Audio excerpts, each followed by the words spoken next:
जंगल में एक टिल्लू नाम का कबूतर रहता था। वह सारा दिन इधर उधर बस खाली घूमता रहता था और ऐसे ही आवारागर्दी करते करते जब थक जाता तो पैर पसार कर अपने घोंसले में बस सोता रहता था। सारा गांव जानता था कि टिल्लू सबसे ज्यादा आलसी है। फिर ऐसे ही टहलते टहलते एक दिन उसे पेड़ पर बैठी टुनटुनी चिड़िया दिखाई देती है। अरे इतनी सुंदर चिड़िया, मैंने तो पहले कभी इस जंगल में इतनी सुंदर चिड़िया को नहीं देखा। ये कौन देश से आई है? मेरा तो इस पर दिल ही आ गया है। काश अगर ऐसा हो जाए कि मेरी इसके साथ शादी हो जाए तो आसपास के जंगल में किसी की भी बीवी इतनी सुंदर नहीं है जितनी मेरी होगी, और मैं शान से कह सकता हूँ कि देखो मेरी बीवी कितनी सुंदर है। अरे ओ चिड़िया रानी, कहाँ से आई हो तुम? यहाँ की तो नहीं लगती हो। क्या नाम है तुम्हारा? मेरा नाम टुनटुनी है। मैं अपनी माँ के साथ अब इस जंगल में रहने आई हूँ। पर तुम कौन हो और मेरा नाम क्यों पूछ रहे हो? अरे नहीं नहीं, मैं तो बस यूं ही बस तुम्हारा नाम पूछ रहा था। वैसे तुम हो तो बहुत सुंदर। मैं तो बस ये कह रहा था कि तुम मुझसे दोस्ती कर लो तो मैं तुम्हें पूरे जंगल की सैर कराऊंगा। क्या सच में तुम मुझे पूरे जंगल की सैर कराओगे? अगर ऐसी बात है तो आज से हमारी दोस्ती पक्की। फिर ऐसे टिल्लू कबूतर टुनटुनी को अपनी बातों में फंसा लेता है और वो दोनों दोस्त बन जाते हैं। फिर ऐसे वो दोनों पक्के दोस्त बन जाते हैं और टिल्लू कबूतर टुनटुनी को हर तरह से अपने झांसे में फंसा लेता है। फिर एक दिन मौका पाकर टिल्लू कबूतर टुनटुनी से कहता है, टुनटुनी, आज मैं तुमसे अपने दिल की बात कहना चाहता हूँ। मैं तुम्हें बहुत पसंद करता हूँ। मैंने तो जिस दिन पहली बार तुम्हें देखा था उसी दिन अपना दिल दे बैठा था। मैं तुमसे शादी करना चाहता हूँ। क्या तुम भी मुझसे शादी करने के लिए तैयार हो? अरे टिल्लू जी, आपने तो मेरे मन की बात छीन ली। मन ही मन प्यार तो मैं भी आपसे करने लगी हूँ, लेकिन मेरी शादी किससे होगी ये तो मेरी माँ ही तय करेगी। अगर आपको मुझसे शादी करनी है तो पहले आपको मेरी माँ को मनाना पड़ेगा। अरे तो इसमें कौन सी बड़ी बात है, चलते हैं माँ जी के पास।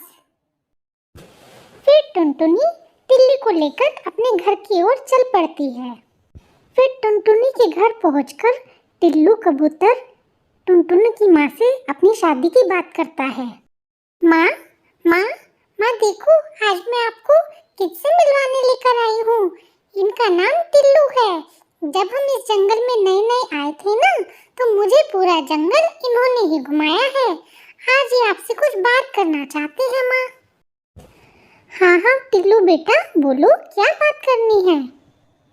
नमस्ते माँ जी, मेरा नाम टिल्लू है। मैं आपसे अपने और टुनटुनी के बारे में कुछ बात करने के लिए आया हूँ। मैं टुनटुनी को बहुत पसंद करता हूँ और उससे शादी करना चाहता हूँ। इसीलिए आपसे इजाज़त लेने के लिए मैं यहाँ पर आया हूँ और मैं आपसे वादा करता हूँ कि मैं टुनटुनी को बहुत खुश रखूँगा।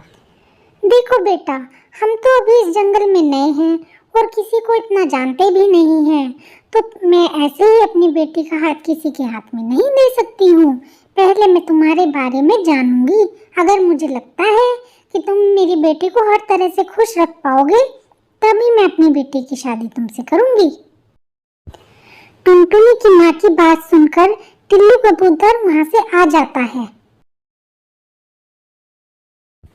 उसके बाद टुनटुनी की माँ जंगल में सभी से टिल्लू के बारे में जानकारी लेती है। जंगल के सभी पक्षी तो अच्छे से टिल्लू को जानते ही थे, तो उन्होंने तो टुनटुनी की माँ को सारी सच्चाई बता दी कि टिल्लू एक नंबर का आवारा और निकम्मा है और कभी कोई काम नहीं करता और दिन भर बस अपने घर में ऐसे ही पड़ा रहता है।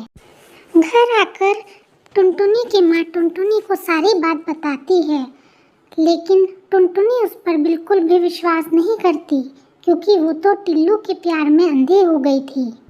बेटा, मैंने टिल्लू के बारे में सभी से पता किया है और किसी एक भी पक्षी ने उसकी मुझसे तारीफ नहीं की है, इसलिए मैं तेरी शादी उससे नहीं करवा सकती। माँ, आप मेरा विश्वास करो, टिल्लू जी बहुत ही अच्छे हैं और वो मेरा बहुत ध्यान रखेंगे और मैं उनके साथ बहुत ही खुश रहूंगी। मैं आपको विश्वास दिलाती हूँ। बेटा, ऐसे नहीं कहते, ये तेरे पूरी जिंदगी का सवाल है। अगर तू ऐसे कोई जल्दबाजी में गलत कदम उठा लेगी तो फिर सारी जिंदगी परेशान रहेगी। फिर मुझे मत कहना। हाँ हाँ माँ, मैंने अच्छे से सोच समझ लिया है। मैं जानती हूँ कि मेरे लिए टिल्लू जी से अच्छा जीवन साथी हो ही नहीं सकता। मैं तो उन्हीं से शादी करूंगी। फिर टुनटुनी की जिद के आगे उसकी माँ की एक ने चली और उन्होंने भी हार मानकर टुनटुनी की शादी टिल्लू कबूतर से कर दी। फिर ऐसे उन दोनों की शादी हो गई। शादी के कुछ दिन बाद ही टिल्लू कबूतर ने अपना रंग दिखाना शुरू कर दिया।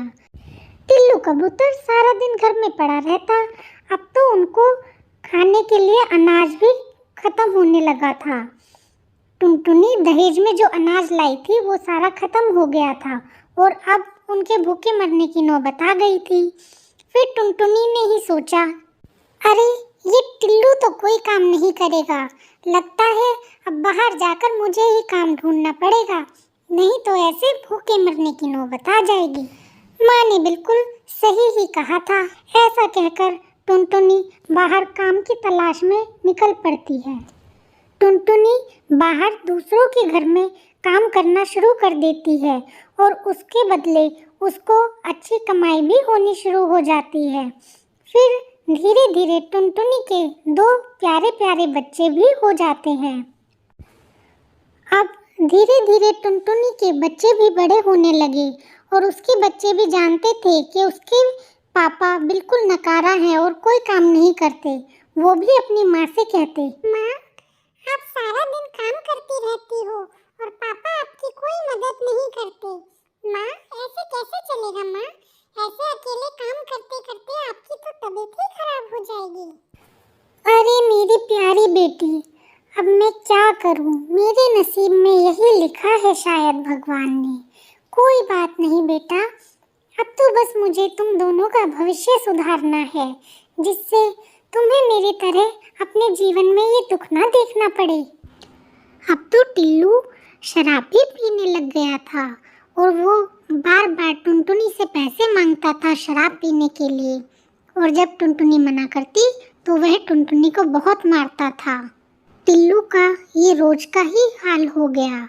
फिर टुनटुनी ने फैसला लिया कि उसे घर छोड़कर जाना ही पड़ेगा, नहीं तो उसकी दोनों बेटियों का भविष्य खराब हो जाएगा। जंगल में बहुत तेज बारिश हो रही थी और टुनटुनी और उसकी दोनों बेटियां बेसहारा जंगल में घूम रही थी कि कहीं काश उन्हें कोई रहने का ठिकाना मिल जाए। फिर ऐसे ही वो बारिश में पूरे जंगल में घूमती रही। फिर अचानक उन्हें एक बर्गर का घर दिखाई दिया। फिर वो तीनों वहां जाकर दरवाजा खटखटाने लगे। फिर उन्होंने देखा कि घर का दरवाजा तो खुला हुआ है।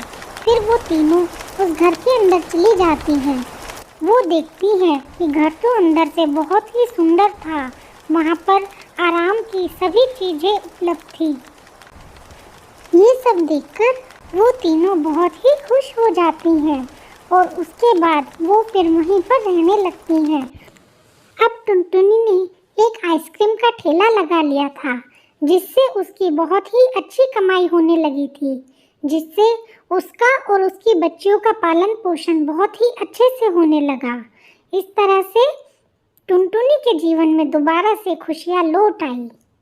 दूसरी तरफ टिल्लू बिल्कुल बेकार हो गया। अब तो उसे खाने के भी लाले पड़ गए थे।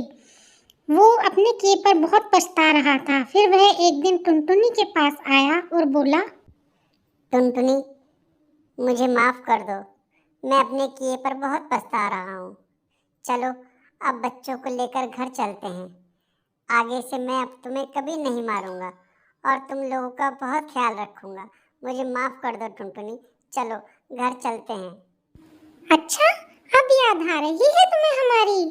मैं इतने दिन तक बच्चों को लेकर कितनी परेशानी में रही, तब तो तुम्हें हमारी कोई याद नहीं आई। नहीं, अब मुझे और मेरे बच्चों को तुम्हारी कोई ज़रूरत नहीं है। हम लोग अपने जीवन में बहुत खुश हैं। अब तुम्हें जैसे रहना है रहो, हम तुम्हारे साथ कभी नहीं जाएंगे। अब तुम यहाँ से जा सकते हो।